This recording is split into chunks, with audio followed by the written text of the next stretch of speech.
Assalamualaikum. I'm Muhammad Jawad and you are watching The Beard Man. Today we are going to talk about TRV visa of Philippines. तो आज हम बात करने वाले हैं कि आप फिलीपींस का TRV वीज़ा कैसे हासिल कर सकते हैं। पिछली वीडियो में मैंने आपको बताया था कि आप फिलीपींस में कैसे मैरिज कर सकते हैं, क्या प्रोसेस है और क्या रिक्वायरमेंट है। और जब आप मैरिज कर लेते हैं उसके बाद परमानेंट रुकने के लिए आपको TRV वीज़े की ज़रूरत होती है।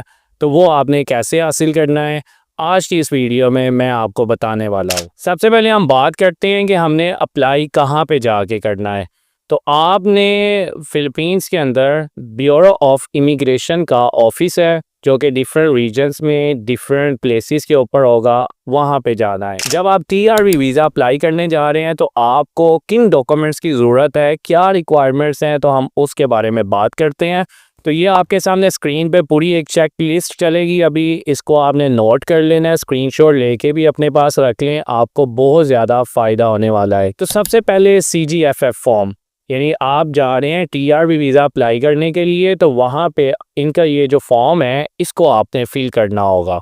सेकंड नंबर पे आपका जॉइंट एफिडेविट, जो कि आपने कमिश्नर को लिखना है कि आप इतनी देर से आपने शादी की हुई है, मैरिज की हुई है, आप मैरिड हैं, आप यहाँ पे रह रहे हैं, आपका सोर्स ऑफ इनकम ये है और आप TRV वीज़ा क्यों हासिल करना चाह रहे हैं, वो सब का सब कुछ जो है आपने उस एफिडेविट के अंदर तहरीर करना होगा, यानी कि आप उसमें अपनी पूरी स्टेटमेंट लिखेंगे।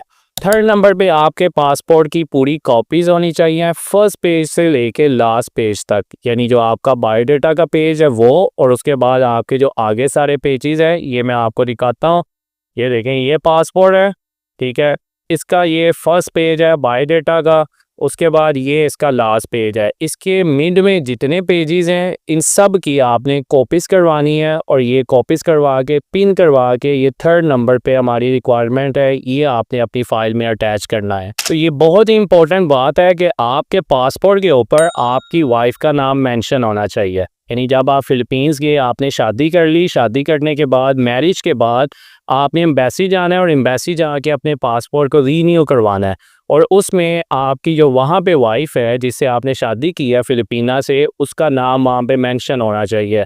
अगर वो मेंशन नहीं है तो फिर आपको एफिडेविट लगाना पड़ेगा कि वो नाम क्यों मेंशन नहीं है, कि आपने किस वजह से अपने पासपोर्ट को चेंज नहीं करवाया। ये बात भी आपने याद रखनी है। नंबर 4 पे आपकी वाइफ का NBI क्लियरेंस सर्टिफिकेट, वहाँ पे जैसे हमारे यहाँ पे पुलिस करैक्टर सर्टिफिकेट है, उनका NBI क्लियरेंस सर्टिफिकेट है जो उसके पास होना चाहिए। नंबर 5 PSA मैरिज सर्टिफिकेट, जो आपने शादी की है, जो आपके पास मैरिज सर्टिफिकेट है वो आपके पास होना चाहिए। नंबर 6 पे आपकी वाइफ का PSA बर्थ सर्टिफिकेट, ये उसके पास होना चाहिए। नंबर 7 आपके पास फिलीपींस का लीगल प्रूफ होना चाहिए कि आप वहाँ पे टूरिस्ट वीज़ा पे गए हैं, तो वो जो आपका टूरिस्ट स्टिकर वीज़ा है उसकी कॉपी होनी चाहिए।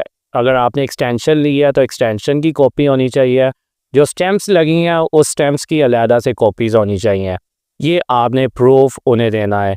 फिर नंबर 8 पे आप और जो आपकी फिलिपीना जो आपकी वाइफ है, आप एक फॉर्म फिल करेंगे जिसमें सारे क्वेश्चंस लिखे होंगे, लाइक डिसलाइक के बारे में, उसका अलहदा फॉर्म है और आपका अलहदा से फॉर्म होगा जिसमें आप लिखेंगे लाइक डिसलाइक के बारे में, जी वो क्या लाइक करती है, क्या वो डिसलाइक करती है, उसके रिलेटिव्स को मिले हैं या नहीं मिले हैं। ये समझ लें कि ये उन्होंने आपकी वेरिफिकेशन करनी है कि क्या ये फेक मैरिज है या वाकई में ही आप शादीशुदा हैं और एक साथ रह रहे हैं। तो जब आपके ये सारे डॉक्यूमेंट्स बन जाएंगे तो इसकी आपके पास 4 फाइल होनी चाहिए, यानी कि ये जो फाइल आपने तैयार की है इसकी आपने मज़ीद कॉपीज़ करवा लेनी है। टोटल 4 फाइल आपने 4 फाइल्स आपने तैयार कर लेनी है। रेडी करने के बाद जब प्रिपेयर्ड हो जाएंगी टोटल, उसके बाद आपने ब्यूरो ऑफ इमिग्रेशन जाना है। वहाँ पे जाके आप TRV वीज़े के लिए अप्लाई करेंगे। इसकी कॉस्ट कितनी है, तकरीबन आपकी 20K पैसोस, यानी 20,000 पैसोस आपके लगेंगे। तो अब हम इसकी वैलिडिटी की बात कर लेते हैं। आपने TRV वीज़ा अप्लाई किया, ब्यूरो ऑफ इमिग्रेशन ने इसे अप्रूव कर दिया, तो फर्स्ट टाइम आपको 1 ईयर वैलिडिटी मिलेगी, यानी कि 1 ईयर के लिए ये वैलिड होगा। उसके बाद आपने इसे जाके रीन्यू करवाना है तो आपको 5 ईयर्स के लिए मिलेगा, यानी सेकंड टाइम आपको 5 ईयर्स के लिए मिलेगा। और ये आपके पास पक्का प्रूफ है यानी कि आप जैसे मर्ज़ी पाकिस्तान में आए, जैसे मर्ज़ी फ़िलीपींस में जाएं, किसी वीज़े की ज़रूरत नहीं है। बस TRV कार्ड आपके पास होना चाहिए, अपनी पॉकेट में रखें। टिकट बाई करें तो यहाँ से आप फ़िलीपींस चले जाएं, फ़िलीपींस से वापस आना है तो जब मर्ज़ी वापस आ जाएं, कोई रिटर्न टिकट की भी आपको ज़रूरत नहीं है। तो ये एक बेटर वे है फ़िलीपींस के अंदर परमानेंट रहने का। अगर आपको मज़ीद किसी इन्फॉर्मेशन की ज़रूरत है या भाई की हेल्प की ज़रूरत है तो मेरे इंस्टाग्राम के ऊपर रब्ता करें। अगर आपको मेरी सर्विसेज चाहिए जैसे ट्रैवल प्लान हो गया, कवर लेटर हो गया, या टिकट्स होगी, होटल बुकिंग होगी, या इसके अलावा जैसे पाकिस्तान में अनमैरिड सर्टिफिकेट बनाना होता है, उसके रिलेटेड आपको कोई इन्फॉर्मेशन चाहिए तो आप भाई से इस इंस्टाग्राम के ऊपर कांटेक्ट करें। इंशाल्लाह मैं आपकी हेल्प करूंगा। तो मेरी कंसल्टेंसी की एक छोटी सी सबसे पहले फ़ीस होगी जो आपको अदा करनी होगी। उसके बाद आपको जो इन्फॉर्मेशन चाहिए, जो हेल्प चाहिए वो मैं आपको दूंगा, ठीक है। और अगर आपको मज़ीद कोई चीज़ बाय करने की ज़रूरत है, आपसे नहीं हो पा रही है, तो मैं आपको ख़रीद के दूंगा, बाय करके दूंगा, आपको फुल कोऑपरेट करूँगा। मैंने काफ़ी सारे मेरे क्लाइंट्स हैं कि जिनकी मैंने मदद की, उन्हें वीज़ा मिल गया, वो इस टाइम फ़िलीपींस में चले गए, कुछ वापस भी आ गए, कुछ वहाँ पे शादी भी कर चुके हैं। तो इसकी अगर आपको किसी किस्म की भी ज़रूरत है तो बिला झिझक भाई से रब्ता करें। अगर आपने फ़िलीपींस जाना है और आप ये जानना चाहते हैं कि फ़िलीपींस टूरिस्ट वीज़ा कैसे अप्लाई करें, तो मेरी इस वीडियो को देखें। अगर आप ये जानना चाहते हैं कि फ़िलीपींस में जाके शादी कैसे की जाए, तो फिर मेरी इस वीडियो को देखें। तो मिलते हैं नेक्स्ट वीडियो में, तब तक के लिए अल्लाह हाफ़िज़।